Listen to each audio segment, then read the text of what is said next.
John, welcome. So nice to see you again, and thank you so much for coming forward and being willing to be open and vulnerable with me today. So I'd like you to introduce to me and to our listeners what it is that you have identified as the trigger that you want to talk about today. Well, hi everyone. John Roedel. I'm a writer from in the middle of nowhere in America, called a state called Wyoming. I live in a small town of about 60,000 people, which in my travels, like to New York or things like that, I can realize there's like 60,000 people on a city block. So I've grown up in this town my whole life. It feels big, but I know it's not very big. My 4 generations of my family have lived here. It's kind of a Wild West country out here. And I've been writing for about the last I've been writing for about 18 or 19 years, but really publicly sharing with people only for about the past 5 or 6 years. And, I wanted to come today and just talk about how being vulnerable and being open to my own story and my own emotions, good or bad, has kind of opened up kind of a door inside of me to write. I've like I said, I've been writing for a long time, but a lot of it had been safe and guarded. And it wasn't until recently in which I really started digging into parts of my life that maybe I hadn't thought about before, that it really seemed to open up different aspects of my life I'd never thought about before. And once I started doing that and writing that, and then I started sharing it with other people, and I started connecting with a lot of people who felt the same way that I did. And it became kind of this unintentional support group that I've created between myself and a bunch of other readers. And so what, this podcast is really all about, identifying a particular chapter in your life that was very, very meaningful, perhaps in some ways a turning point, Sure. which then, has changed the way you live your life and the way you are. So I can imagine there's probably several for you, but is there one that you'd be happy to talk about today? And Absolutely. if so, what is it? Absolutely. So when I said I started writing about 18, 20 years ago, that was right about the time our oldest son, his name is Noah, he's now about to turn 21 years old, which is weird because I'm only 30. So it's weird to have a 21-year-old. But he's about to turn 21. And I began writing shortly after we received a diagnosis around his 2-year-old birthday that he was going to be living with autism.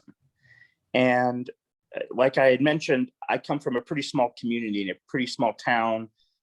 And in the early 2000s, the idea of autism wasn't really mainstream where I'm at. There wasn't a whole lot of support or research or doctors or things like that, or therapists in my community that it was like, oh no, you have a loved one with autism, here's what you do. It was very much kind of a make it up as we went along. We had our diagnosis given to us in Denver, Colorado. And I remember we went down there, we knew something with our son was different. But he was our first child. And he was a boy, and all the doctors beforehand just said, oh, he's a boy, and boys are, mature later and they're a little bit wilder. And so we were like, oh, okay, that's fine. And we went to this, by the time we went to this doctor's appointment, we had kind of already come to grips that something was going on beyond just him being a boy or just being a little bit active. We had gone to a party a couple weeks earlier with a bunch of college friends that we hadn't seen, and we had all started having kids at the same time. And right about that, during that party, like all the kids were kind of mingling and hanging out, and they were all of the same age. And Noah was, certainly he was about maybe 2 years old at that point. And a lot of these other kids were between 1.5 and 3. And we could just see that there was something far more different with Noah than the other kids. I was a second child in my family. I didn't have little kids growing up. I have an older brother, and that was it. And so I hadn't been around a lot of little kids. So I hadn't really thought anything was wrong until I saw him interacting with all these children. And I remember he ran through a thorn bush. Like, all these kids were playing tag, and our son ran through this big, thick thing of thorn bushes and came out, and he was just covered in scratches and bleeding. And it's like, oh my gosh. And it didn't even faze him. It didn't even like register to him that this had happened.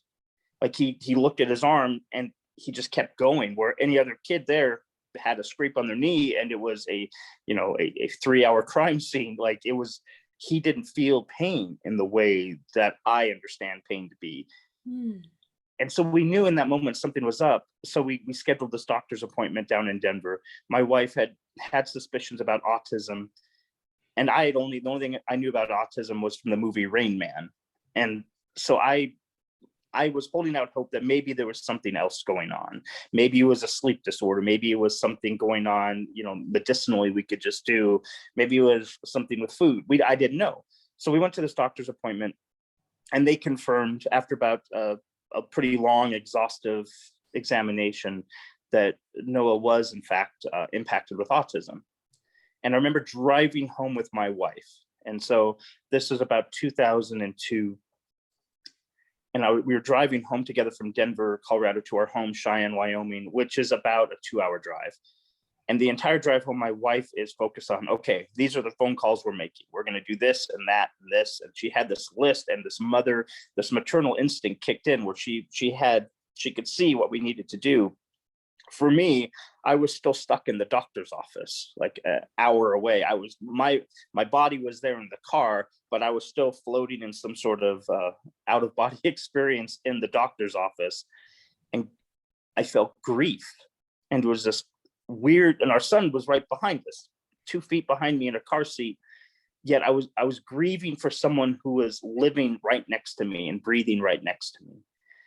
And I remember, I think I said this out loud. I remember saying, I think I'm the absolute worst father to have ever been entrusted with something like this, because I'm not necessarily an alpha male. I'm not necessarily very organized. I'm definitely a cliche of an artist type. I'm a little flighty. I forget things easily. I'm a little bit narcissistic at times, things like that.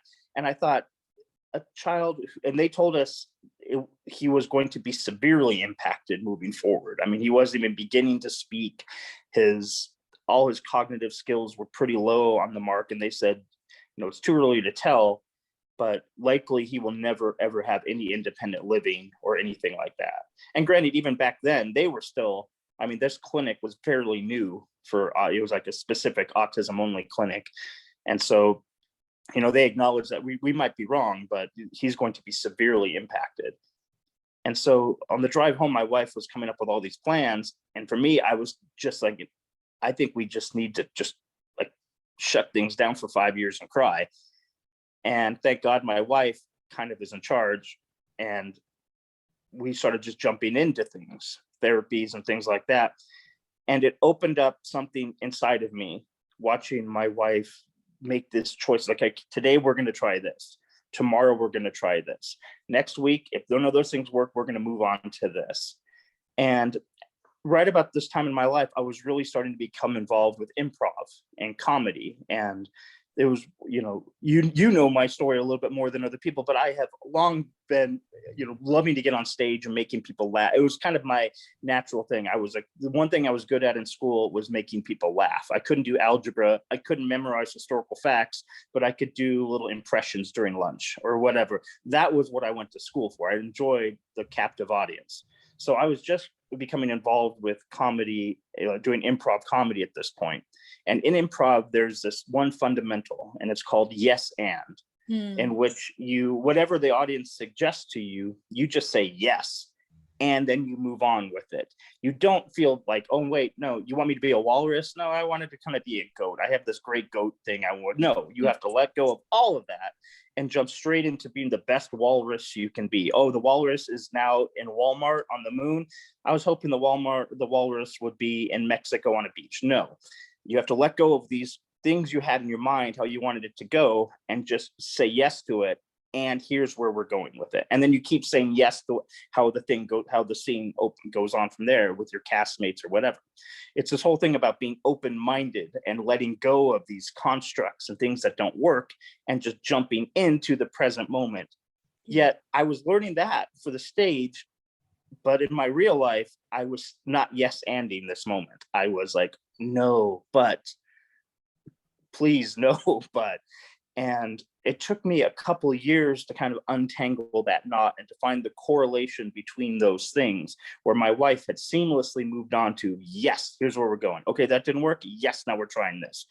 And, we tried a lot of things with our son, from tons of supplements to horseback therapy, to art therapy, to music therapy, to occupational therapy. Anything that had a therapy name attached to it, we would have tried. Had they said ritualistic dancing therapy, we would have done that. There was no preconceived notion about what would work, just it might work. And we were very desperate just to find something that worked. Yeah. And thank God. Oh, go ahead.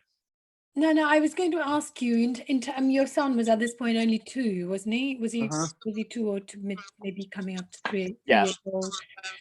So at this point, you were, I'm guessing, weren't really able to communicate that much with him about what was going on. Right.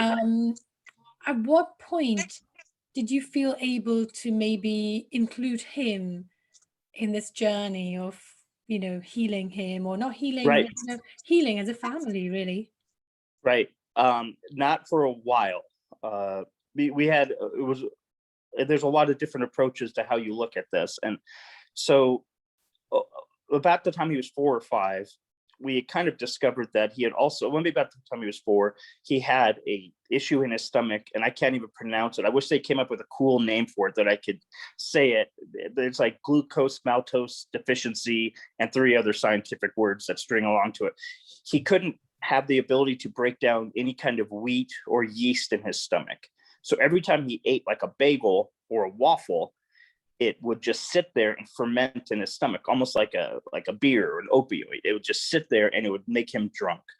And so his autism came from his stomach, and it's a kind of a cousin of celiac, but it doesn't necessarily kill him, right? It can't cause physical harm right away. It's more, they didn't really know what was going on until we did a huge biopsy, and found out, no, he doesn't have the ability to break down these enzymes in wheat and yeast. And so once we got that on track, and that was one of those things like, well, we could try this. We think there's something going on with his dry skin. And so my wife, using the yes and philosophy more than me, said, let's talk to these doctors and try this. And so in that, we found, okay, no, if we take these supplements, if we cut wheat out of his diet and go gluten-free, which in 2004, gluten-free was considered like, I'm going to live on Venus. Gluten-free, certainly where I'm from, we had to order our bread in from Canada back then. Nowadays, you can find gluten-free whatever. Back in 2004 in Wyoming, gluten-free was a very exotic proposition. But we did that. We made this change to his diet. And within months, he was speaking. Like at 4, he wasn't speaking at all. And within a couple of months, he was starting to speak. And he was starting to kind of be more self-aware of his environment and things like that. And so that was the first real success. And from there on, we had about 1,000 other little synchronized angels that showed up at the right time, or things that we tried, or successes, or miracles. And at this point, at 21, Noah is now enrolled in college, and he is, living independently. He's definitely still impacted by autism, but we are so fortunate that his path became easier as we went along. But to answer your question, we didn't really talk to him about this label or diagnosis until he was about 14 or 15. We didn't really talk to him about this because he is a little bit like me. He inherits all of his mom's great things. He inherits some of my self-consciousness and self-criticism. And he knew he was having a hard time fitting in socially with other people. He always had friends and acquaintances, but he never really was able to have like good friends or good acquaintance, like deep soul bonding friendships, because he's pretty guarded and he's fairly shy. And so we knew if we talked to him too early about this, it might really make him feel more different than other people, because he was already starting to feel that. So it was about 14 or 15. We kind of had the talk, and it's been about 5 or 6 years, but like last year of him kind of sorting through it. But last year in his college class, he kind of put a presentation together in a video about his experience with autism. And for him, that like he would never tell, like he didn't even tell his freshman roommate he had autism. And we're like, you should maybe explain this to your roommate so they can understand maybe some of your, quirkiness or things that make you a little bit, unique. And he's like, I don't want him to know. I don't want him to think of me any differently. So even like from that moment on, the beginning of a semester to the end of that first semester, something shifted inside of him where he said, this is my story. This is what I've overcome. And I want other people to know how, that there's light at the end of the tunnel, that no matter what someone tells you in a doctor's office 19 years earlier, that doesn't necessarily mean this is your story forever. I love that. And I think it's interesting because, my son also has autism. I think I may have mentioned that to you. And we also didn't have this talk with him until he was about 14 or 15. I can't remember exactly when it was. And so I'm interested in how did you know when was the right time? Did you kind of plan it, or did something happen that you thought, yeah, now's the time to I don't know. I think it was a lot of little straws that began to snap. But I remember we were in a car, and I think it came up organically. My wife and I had talked about it. It was like, at some point we need to like talk and like, how should we do this? And I think she had read tons of articles. Like, for example, my wife had been a culinarian. She got a cooking degree, and she had a history degree. But after our son was diagnosed with autism, she went back and she got a master's in autism behavioral therapy. And so now she works in our school system working with kids with special needs. So she had completely changed her entire direction of her life around, this moment in that doctor's office 19 years ago. So she had done like some research and it's like, okay, this is what other parents say they should do and talking to your child. And here's what the doctors say and what books say. And so we had kind of had like laid some sort of groundwork. But I think Noah, while we were sitting there in a car driving home from dinner, he's like, what is different about me from everybody else? He just asked point blank. And then in that moment, I, likely started wringing my hands and taking deep breaths. And my wife said, well, here's your story. And then it was kind of organically, we just kind of talked about it when he gave us that prompt. And it wasn't like we sat down and we had a bullet point of like, these are things we need to tell you.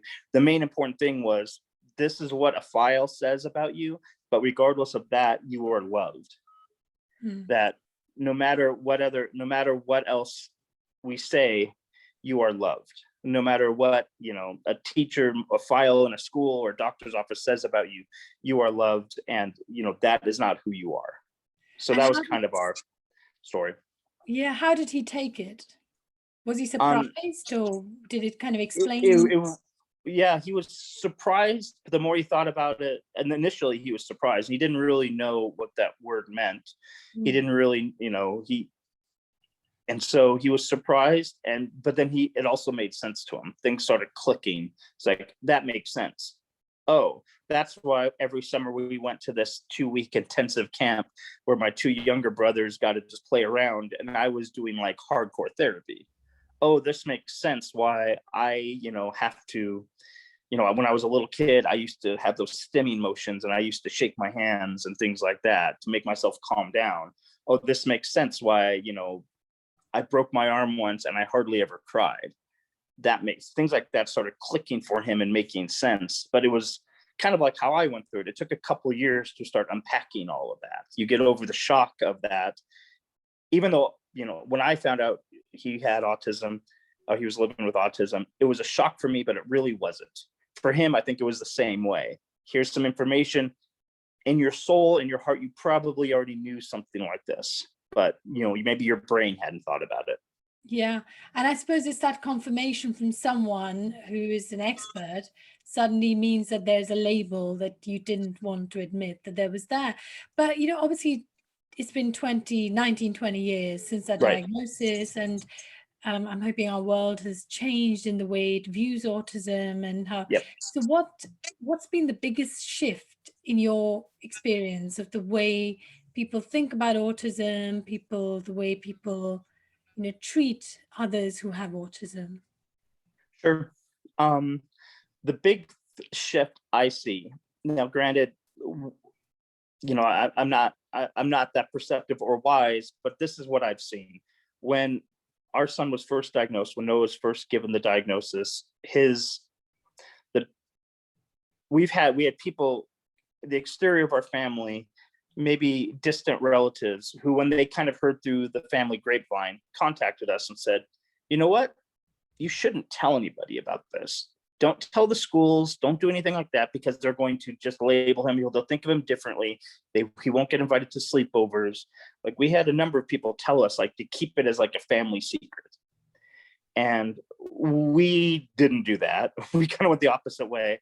And even like a few years later, I started writing about it, even just for myself. I started writing about it, and I shared it with some people, like in autism support groups and things like that for families. And so we didn't necessarily keep it a secret, but I think right about during that time, it was kind of expected. You didn't go out and tell everybody this was happening. Like, you don't do that. And now I see it differently. I see people being more open about their experiences. I see families being like, not hiding it as if it's something to be shameful, or tucking a child away because it's dishonors the family, or it's like, oh, we don't want people to know. I think people should know about the struggles we are all going through, because everyone is going through their own diagnosis, their own struggle, their own burdens. And to see people working through it gives me comfort. When I see someone who is in the middle of chemotherapy at a doctor's office, and I can tell that they're experiencing chemotherapy, they can't hide it. They're sitting right there, their hair is falling out. You can tell they're going through something, and it gives me a moment to say just a quick prayer for them. Or it gives me a moment to see them, if they're smiling and laughing with their person they're with. I'm like, this is a person who's in the darkest storm of their life, yet they're still able to find a joy in some sort of meme they're sharing with the person with them at the doctor's office waiting room. And I think that's shifted with autism. I think that people are no longer hiding their children or their experiences and saying, we're going to circle the wagon and keep this hidden. No, we're going to come out and we're going to talk about, this is how we're getting through this. This is how our daughter is experiencing things, and these are her struggles. Does anyone have any help? And then all of a sudden, all these other parents are jumping. It's like, this is what worked for us, and this is what we did. Back in 2002, there wasn't a whole lot of that going on. There wasn't a lot of crowdsourcing for information. Certainly in our community, there was only a couple other kids in Cheyenne we ever kind of contacted with back then that were living with autism, and because people just didn't talk about it. And now people are talking about it, and it takes some of the stigma away from it. And So I really, yeah, sorry, go on. No, you're good. I'm fine. No, I was just wondering whether in those early days when you were still grappling with this, new information, did you have any kind of community support? You mentioned there were a couple of other families, but was there an organization that you could have gone to or anything like that? There wasn't. I mean, there were a couple things. There was like a speech group, because Noah couldn't speak, that we were encouraged to go to as kids and it was for kids who had all sorts of impacted cognitive struggles they were dealing with, whether it was Down syndrome, or whether it was maybe they were suffering with hearing loss or blind. It was kind of like a hodgepodge. But as far as pure autism, there wasn't. But it was one of those things I was mentioning. The more we kind of were reaching out to people, the more we would start. It's like shaking the tree. We went around shaking the tree in our community. Not a lot of fruit came out at first, but specifically at one point, this lady fell into our laps who her grandson had been diagnosed with autism. And this was she was probably in her 60s. She could be doing anything with her grandmotherly life, but she turned her whole house into a therapy situation for her grandson. She she kind of soaked up any information there was on developmental delays or disabilities with children, and she turned her whole life into caring for her grandson. Like her whole basement had all sorts of like sensory and play things, and it was remarkable. And her grandson was a couple of years older than Noah, and we were at a preschool, kind of like a developmental preschool for kids who were delayed. And Noah was in the most impacted room of all these kids in this room, and so that's where we met this grandmother. And we told her kind of our story and what had happened, and it kind of clicked with hers of what she was going on with her story. And she said, why doesn't Noah come over a few times a week and play? And, I'll do some of these therapies and things like that.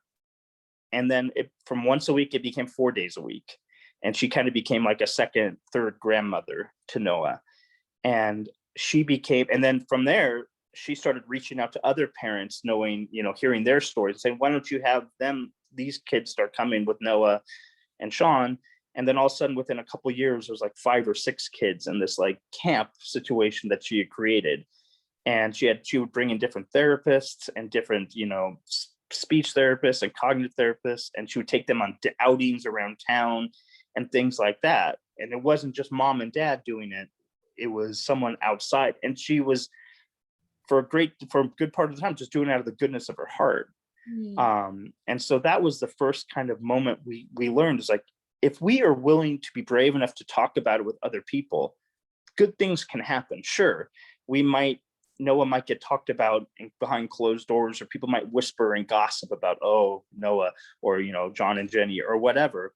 But once we got over that, the more we talked to people and the more we put our story out there, the more we bumped into people who could give us little bits of insight or help. And this was the first time we were brave enough to talk to this other lady, and we had coffee with her. And it yielded this amazing result. And that was kind of that yes and philosophy, is like, okay, yes, this is our story and we need help. And when you ask for that, all of a sudden people just start descending. And, in a community like ours that seems like it's kind of a desert for those kind of things, there was still some fruit there. That's such a great reminder of, as you say, that, first of all, be willing to really know what you want, and then be brave enough to ask for it, because you just never know who out there is listening. Right. And I'm interested in whether Noah ever experienced that he was different compared to his, school friends, or whether he ever experienced any kind of discrimination or bullying, because children, bless them, can be really cruel. Yep. And I wondered if how you dealt with that as a parent, because that can't have been easy for you. Sure. Oh, it's awful. It's certainly in grade school. Boys, I've raised all 3 boys, and they're feral. But I understand that they're not super complicated. Like when boys are going to be mean to each other, they are outrightly, they're just mean in the moment, and then they move on to who they're going to be mean to next. It's all very in your face. There's nothing hidden up anyone's sleeve. So yeah, Noah had a number of interactions with a couple people in grade school who would pick on him and things like that. And it bothered him a little bit. I would have been much more, like when I was in grade school and junior high, had someone picked on me, I would be listening to Depeche Mode in my bedroom for a week afterward. I would be devastated. Like people's opinions of me really bothered me.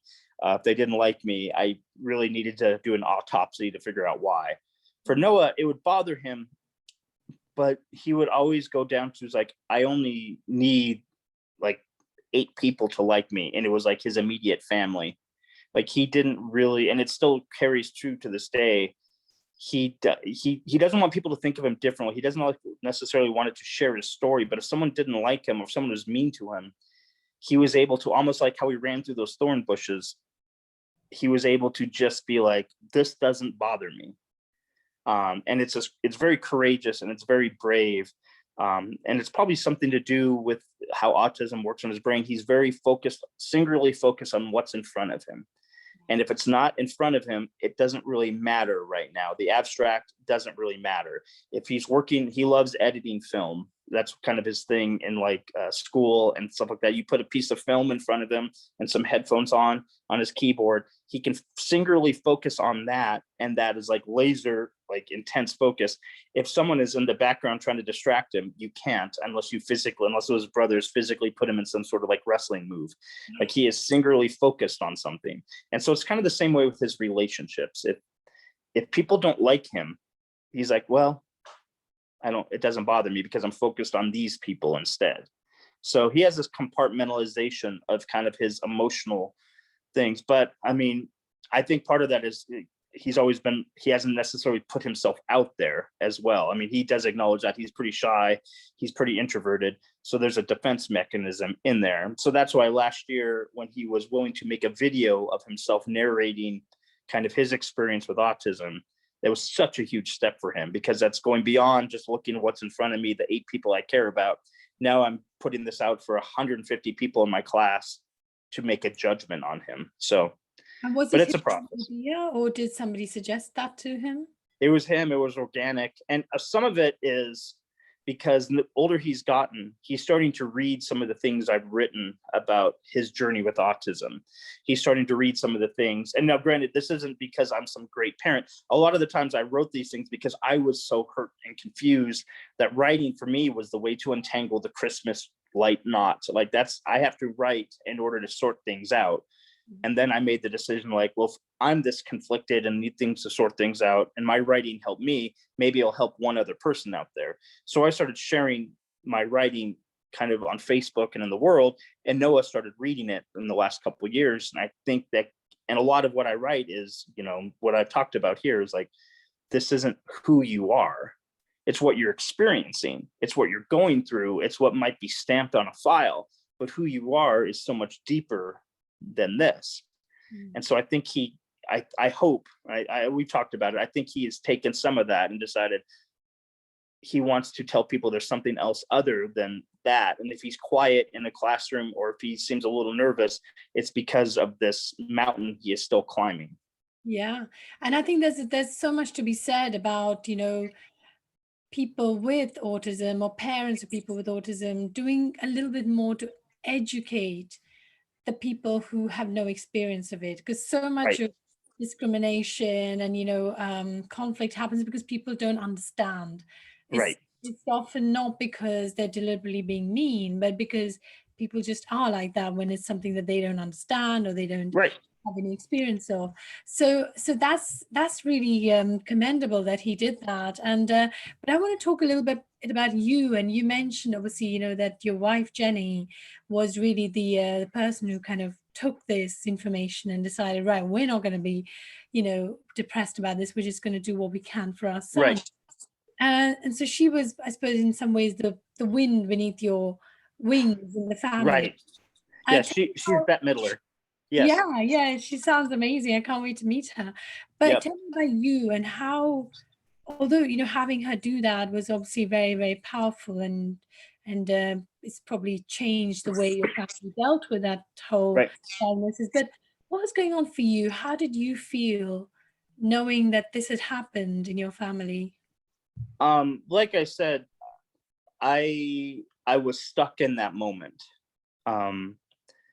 There's all those moments in our life you will look back on, and you can viscerally remember, and you can even put yourself in that emotional state. Like, I put my foot in my mouth probably 2 or 3 times a day, but once a year I really put my foot in my mouth, and then I can still look back at it and think about it and put myself, oh, I feel terrible, I can't believe I said, like, you just feel that gut in your stomach, like, or if you're there with someone you love dies, or those moments you can put yourself in where you can just viscerally feel, you can transport yourself and time travel right back into that moment. Yeah. I can do that with that diagnosis right now. It's this form of time travel, I guess.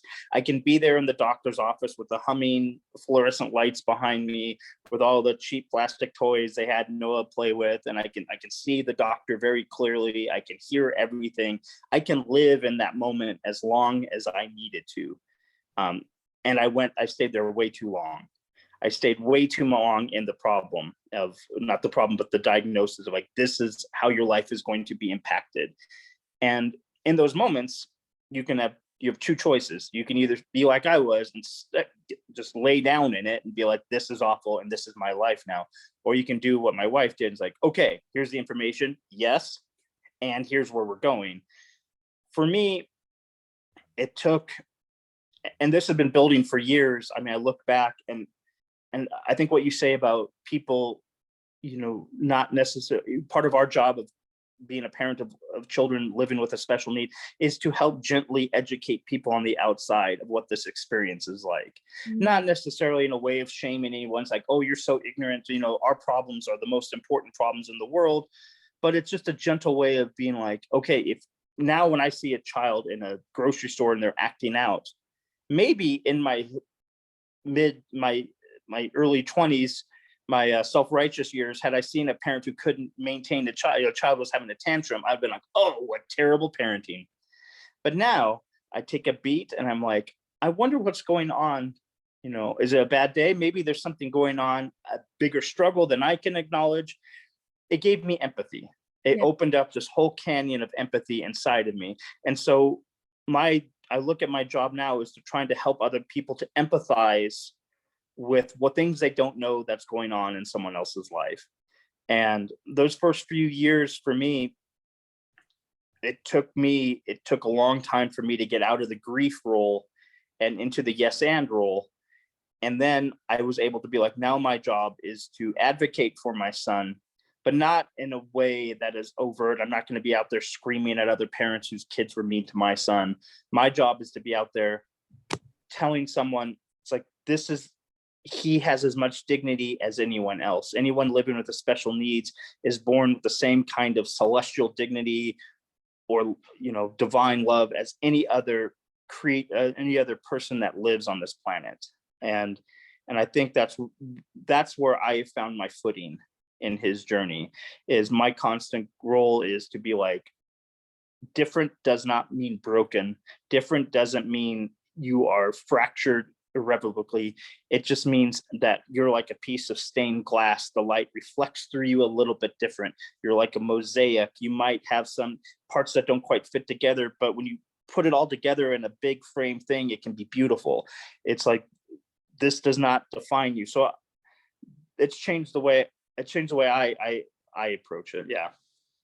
I love that. And I think also for me, my own personal experience has been that people's automatic assumption is that if somebody has autism, they're going to have a difficult and very sad life. And that does not have to be that way, because, children with autism or people with autism often have these incredible gifts. Like your son has a gift of focus. My son is the same. He's incredibly creative and he knows things that I would never know. So I think it's just, I suppose as a society accepting that these people, their brains are just wired differently and they can do things that we can't do so much better. And why not just acknowledge that and give them the dignity, as you say, to be the person that they can be. Yeah. And it's getting, because when I said this was for me, there was a lot of seeds. When I said that I'm maybe the worst parent that could ever been entrusted with this, I really meant it. I remember growing up my entire life. That's why I don't hold ill will towards other people who view people with disabilities with fear. I used to be terrified of people who looked differently or acted differently or seemed like they had some sort of illness. Even someone with a broken arm when I was a kid used to freak me out. The idea that someone was not whole or, completely healed really bothered me. My third grade teacher, she had a son who had Down syndrome, and he used to come into the class all the time. Like he would be in our classroom all the time. And I was so scared of him.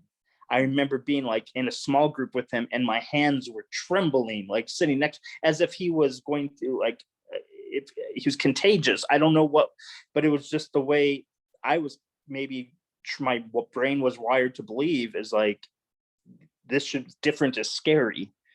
But different is beautiful. And it was one of those things that it took me a while to unpack that this is not a fatal diagnosis.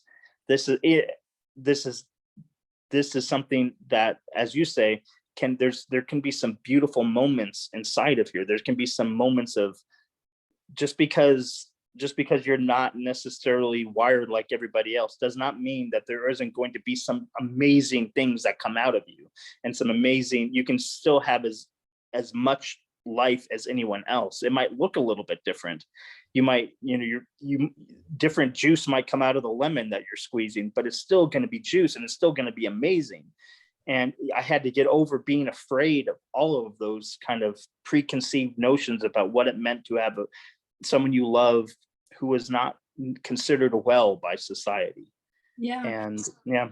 And I'm sort of interested in how, that whole experience of being, the dad to a child with autism, and the realization of how even you as a younger man, looked upon differences with maybe apprehension and a bit of fear. And Yeah. I think we can really, that analogy works on so many levels with so many other things. It could be the skin color, it could be a different race, it could be, Yep. all kinds of different things. So Yep. I'm interested in how that whole lesson for you has changed the way you live. Obviously now yes and Yep. philosophy is definitely part of you.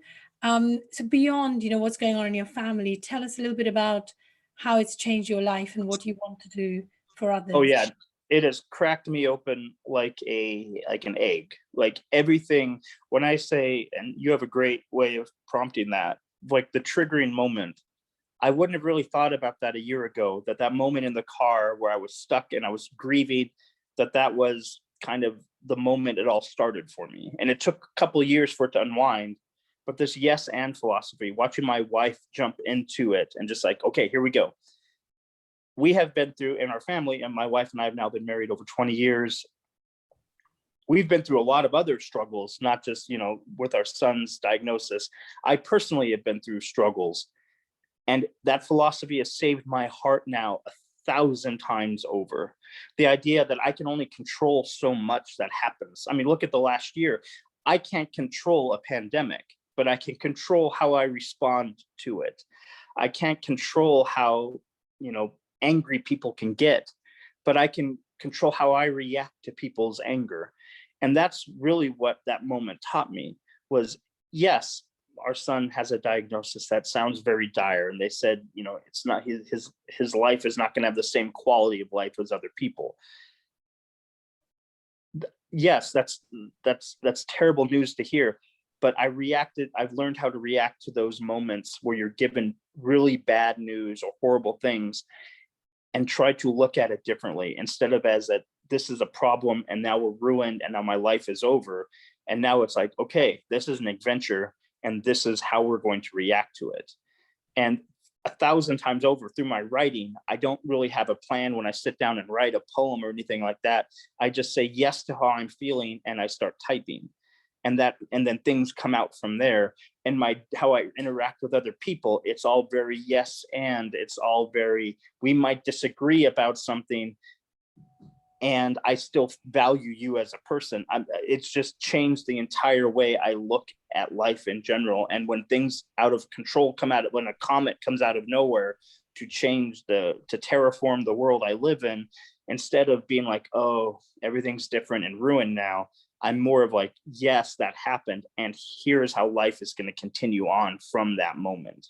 And that was the very first seed of that yes and conversation that I have every day. My philosophies with religion and just life in general and how I conduct myself in relationships have all changed from that moment. That was the first time the seed was planted. And from there, everything in my life has changed. You and I would not be talking today had I not we started communicating like a year ago, and it, things like that are kind of, I'm a little bit of an introvert too. And I just have to say, yes, let's see where this goes. And so it's changed everything. And this is what I sort of so admired about you. I mean, your poetry is absolutely beautiful and coming straight from the heart. But also, I think the fact that despite having such a big following on your social media and lots of people who share and comment on your posts and poetry, that you always take the time to acknowledge people's comments and respond to them. It really speaks volumes about who you are and the way you show up in the world. And I'm just interested whether you can give us, maybe a couple of examples, because the way you described it makes so much sense. But we know that in the moment, when something happens, like if somebody, is very angry and right in our face, Yep. or has commented in a very rude and an antagonizing way, that we we will often react from a Yep. place of subconscious Yep. experience of past trauma or whatever, and Hmm. we often don't have time to do that yes and thing. We're just going to Yep. react in the moment. So what have you done to stop you from doing that? And did you have to consciously work on yourself to get into a more sort of stimulus response thing rather than immediate reaction? Right. No, and that's a great question. I do not want to make it sound like I am some sort of spiritual mystic who never gets mad or frustrated, and I'm levitating right now in some sort of cloud in front of you. That is not at all the case. It is an absolute constant struggle for me to not let the little Chihuahua dog inside of my head bark back at somebody or something, and I still do. I think I catch it quicker than I did maybe 5 years ago. I apologize much quicker than I did a year ago. But I can still catch things, can still slip past the net where I'm not taking that moment of deep breath and being like, okay, let me interpret this instead of reacting. Like I said, I have 3 teenage boys in my house. Everything is reaction. I mean, it's all very like dog pile reaction. You hit me, now I hit you kind of thing. But what Noah taught me early on in our experience with his autism early on taught me was he was constantly having things that we had to react to. He would do things that were considered bad behavior, or consider, and like if we were walking through Target together, doing things that like other parents you could see looking at us being like, how come they're not disciplining their son? We were confronted with millions of moments where we could have reacted to what his behaviors were being, or what his actions were, and they weren't conscious actions or behaviors. They were just kind of involuntary. But we learned, like, we always need to take a minute or two to take our emotion out of it and then react to it, to feel like we can be mad, be sad, but do not let that reflect in how we're talking to someone else, and then how we're going to interact with our child. And it was rewiring. It's had to just constantly rewire, and sometimes it doesn't always work, and sometimes you're going to be human and you're going to yell, and then 5 seconds later you're like, okay, obviously I shouldn't have yelled. As a parent, my kids probably have heard me apologize to them a million times more than my parents would have ever apologized to me, for reacting to things. And so reactions are tough because it's snap reaction. You're jumping right into it. I try to have a 10-second count between someone doing something that's triggering me emotionally, whether it's, even if it's like great news, someone tells me something amazing news about them, that I always give myself 10 seconds to kind of process it before I really start trying to talk back and explain back, because maybe it's good news to them, but maybe in my mind it's like, that's actually terrible news. Like so I try to give that 10-second buffer. And that's what Noah taught us early on, is we always need to have that little moment in between the action before our reaction. But it's very, very tricky. I love that. And the other thing, obviously, that you've done very well and very successfully is to actually articulate the feelings and the emotions that were Mm-hmm. bubbling inside you through. Right. Tell us a little bit about that, and of course your famously shared post that went completely viral, which feels like maybe it was a bit of a tipping point for you in terms of your exposure on social media. Can you talk Yeah. a little bit about that? Yeah.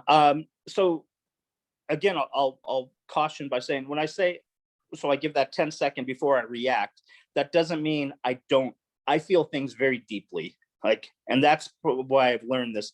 I'm very melodramatic. I don't know. I experience emotion, and I can feel emotion very. And the older I get, the more emotional I'm getting. I'm kind of the opposite of a lot of the male role models I had growing up. The older they got, the more stoic and more Marlon Brando-esque they got. I become more, definitely, when someone might call me a snowflake, I take that as a compliment. I don't think there's anything wrong with being emotional or, I just think it's bad to turn that emotion into a weapon and use on other people. Like, being mad is totally great. Being hurt, being frustrated, being sad, grieving, those are not things you should hide from.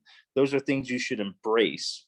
But don't turn that grief and anger and sadness around and fashion into a spear so I can hurt someone else with it. So that's what my writing has done. I process my emotions, things I feel very deeply, and I process them by typing or mashing them out on my phone. And that's kind of how I percolate. It's like a slow cooker. Something, when a loved one I know dies, I feel it. Like, my parents passed away, I can feel their death still, 15, 20 years later. I can feel their death still, and I can still sit down and write about it in that moment. But that's what keeps me from getting stuck in that grief, is because I'm willing to talk about it, and I'm willing to share that experience. And I'm willing to, every time I write about grief, I learn something new about it. Every time I write about when I'm angry, I learn something from that anger. Because I think emotions for me are my greatest teachers. And so every time I sit with them and I write about them, I learn from them. And so, but it takes that time. Okay, I'm going to give it a month, and then I'm going to write about this experience. A couple months ago, I'm trying to figure out how I'm going to write this poem. But I was with my son. I was picking him up from school, and there was this flock of geese walking across the street. This huge flock of geese. They were beautiful, and this high school kid came driving through and killed like 10 of them right in front of me. Just intentionally drove through them, and it spiraled me. And it's, I grew up in cowboy country here in the Wild West. The idea of animals dying isn't necessarily out of bounds. People hunt here and do whatever they want to do. But for me, I saw that, and I can still see it now. And I've been trying to write something from that experience. But every time I do, it's too much for me still. I've got to give more space from that moment to where I'm at now to write about. And it's just geese getting hit by a car. But it was this whole kind of coldness of the moment and the cruelty of the moment that I still need to sort through. But that's kind of an example. Is like, I'm still there in that moment. I want to get out of that moment, and writing my way through it is the only way I'm going to do it.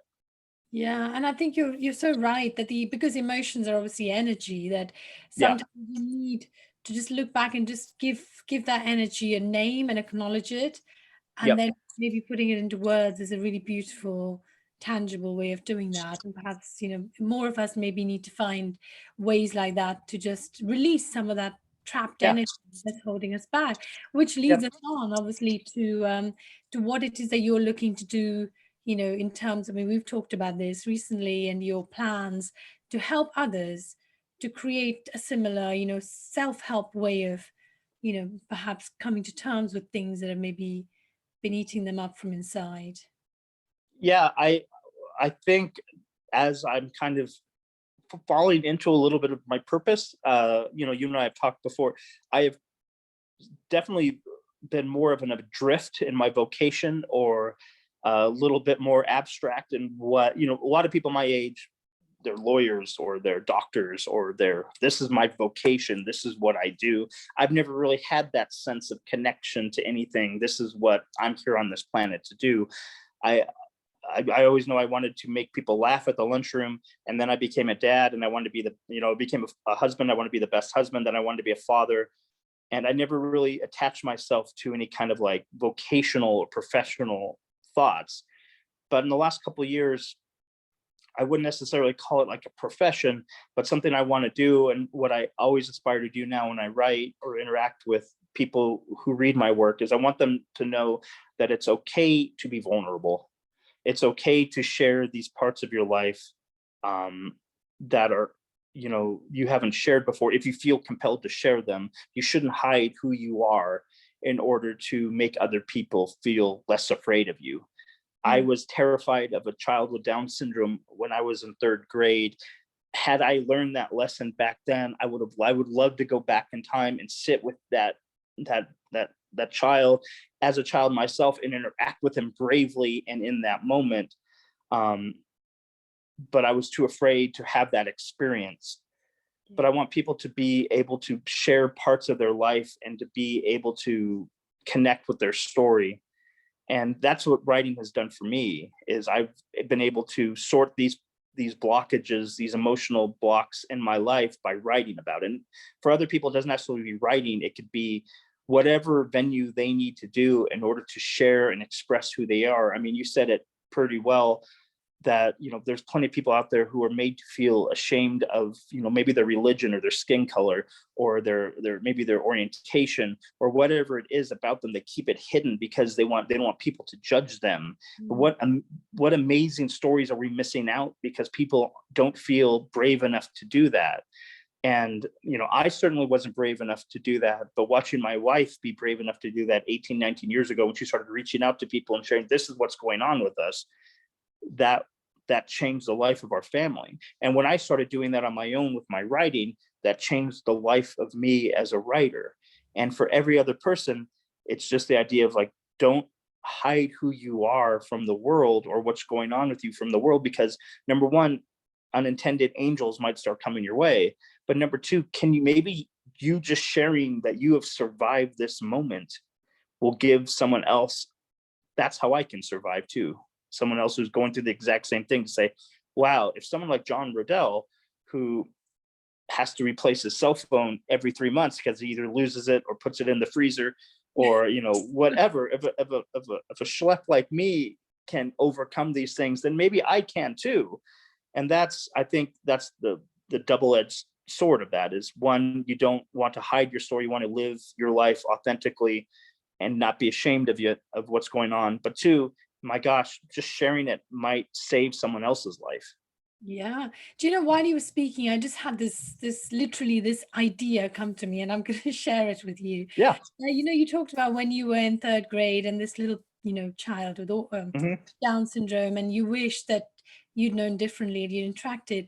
And it made me think that so much of what's good and right in this world begins with our children and, you know, Yep. young people and their, you know, their understanding of the world. And what better way for them to learn about difference than through stories? I mean, have you ever considered Yep. writing children's storybooks? Because, you know, you can combine your love of comedy with your beautiful prose, which is very simple but so elegant. Have you ever considered that?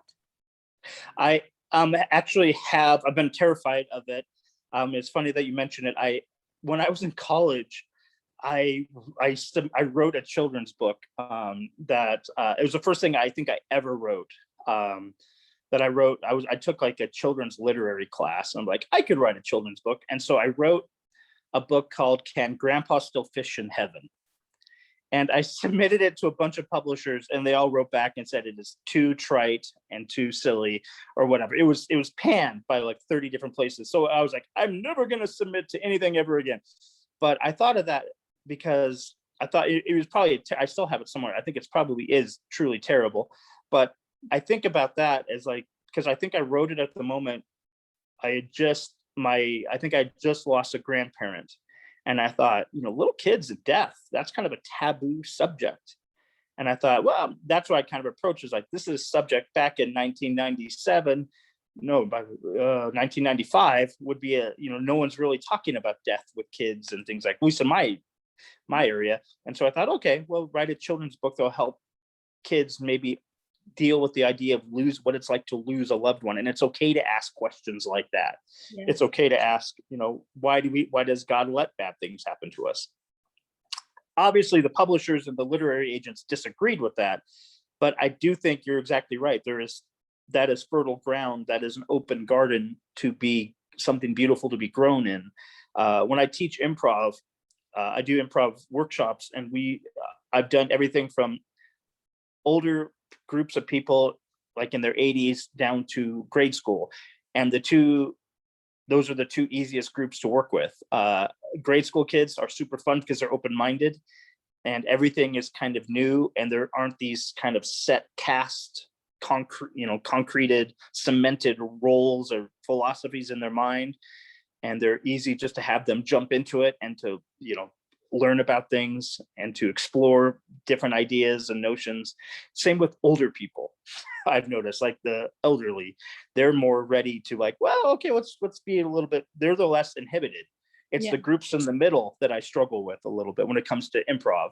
But I think you're right. That's a long way of just agreeing with you that, I could probably, I have thought about maybe dipping my toes in that again.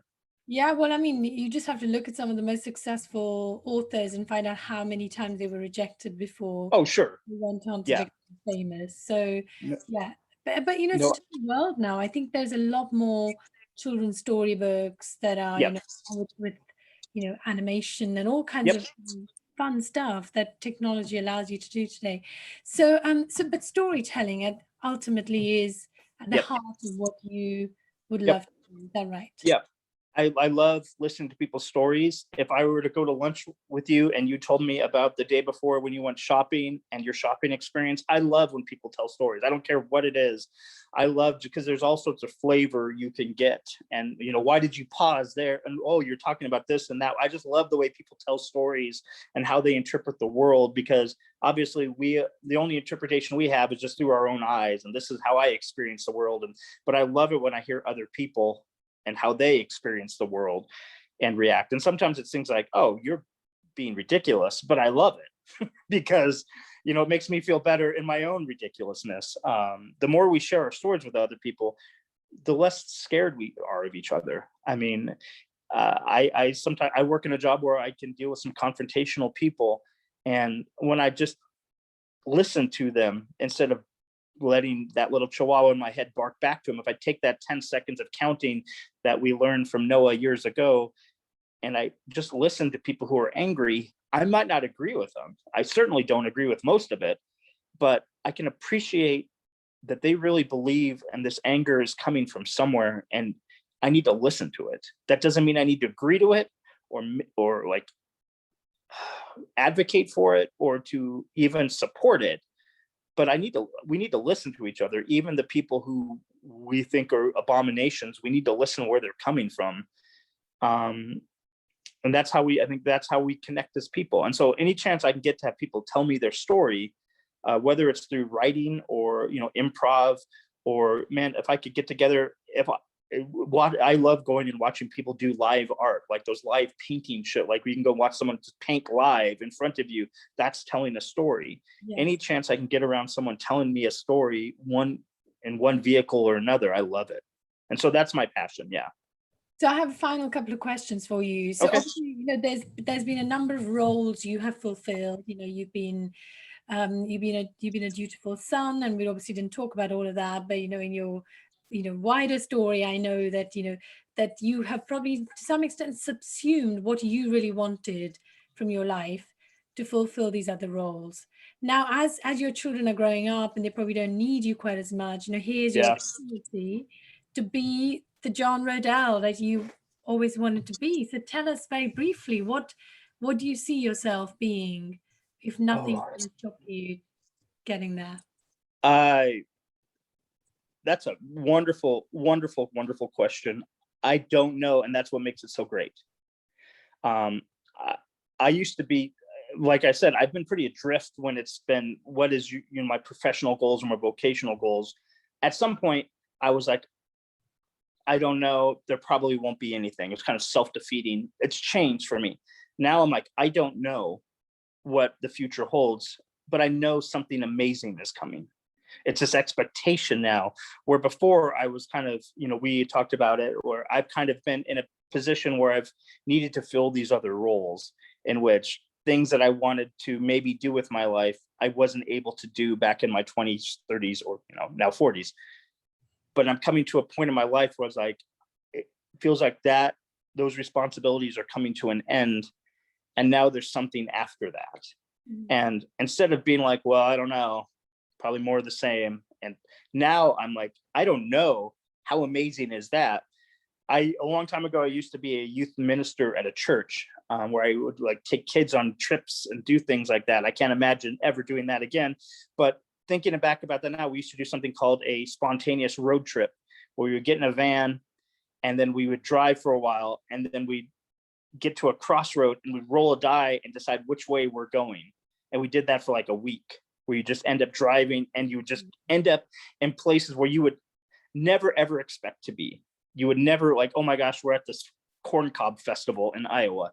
Like just crazy things that you're not going to ever plan a trip around these things. But if you just leave yourself open to it, it's all going to be fun and it's all going to be an adventure. And it was very much unintentional yes anding. It's like, okay, yes, now we're in the middle of nowhere in Montana.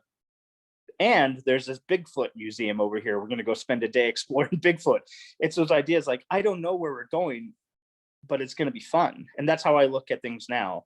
It's like, yeah, my writing seems to have picked up a little bit. People are starting to acknowledge it. And I don't know where that leads, but I know regardless, it's going to be an adventure. And my hope remains that at least one or two people will be touched by things I write.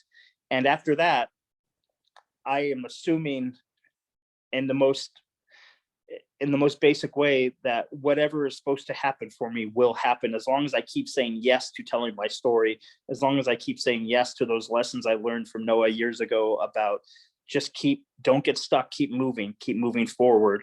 I look at adults in my life when I was a kid who, by the time they were my age now, they were kind of set in their ways and they were kind of statues of who they were going to be. This is who they are. This is who they're going to be. I'm radically different than who I was 10 years ago. I'm assuming I'm going to be a little bit more radically different 10 years from now. And that's exciting to me. Like just evolving as a person is very exciting. And I talked about this with you once before. My role model is Steve Martin. He's an actor here. He had started as a stand-up comedian for years, did like 10 years, 15 years of really great stand-up comedy. Then he became a Hollywood actor, was in a bunch of movies. And then he became an author, and then he became a painter. And now he's playing banjo with Edie Bickel and traveling around becoming a master banjo player in his 80s. That is kind of how I want my life to unfold, with different kind of things. Like I wasn't writing poetry 5 years ago. Now I'm writing poetry nonstop. Will I be doing that in 10 years? I don't know. Maybe I'll be playing the violin, but it'll be part of my story, and it's very exciting. I love that. It's like a tapestry of little different things.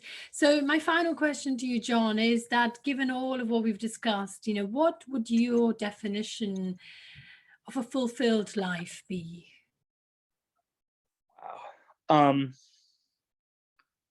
Not to have any, I think had I answered this like 10 years ago, I would have said something cliche, like, oh, I don't want to die with any regrets. Well, we're all going, I mean, that's ridiculous. I don't want to die without taking risks. I want to have some regrets of things that I tried, maybe it didn't work out. I want to have regrets of where I was vulnerable and I reached out to other people and I got hurt. I want to have regrets in which I tried to do things and maybe it didn't work out in some Hollywood romantic style version of like, oh, how amazing. No, I want to have things that failed only because I was willing to try. So a fulfilled life for me will be up until the day I'm on my hospice bed in front of a monitor beeping, that I will be open to whatever happens. I'll be open to whatever is supposed to come next instead of getting stuck in the moment. That's why that moment 19 years ago was so important. I was stuck in that moment. I thought I would never get out of that doctor's office.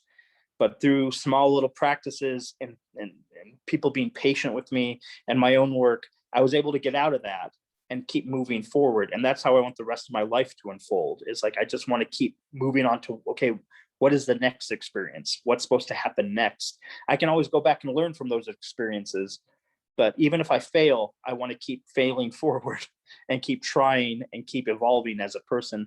I want to be someone on my last breath who I might not even recognize now, as far as like that person. He lived in a hut for like a month and wrote, romantic fiction. Great. I mean, I wanted to surprise myself. There's it is. That's what I was getting at.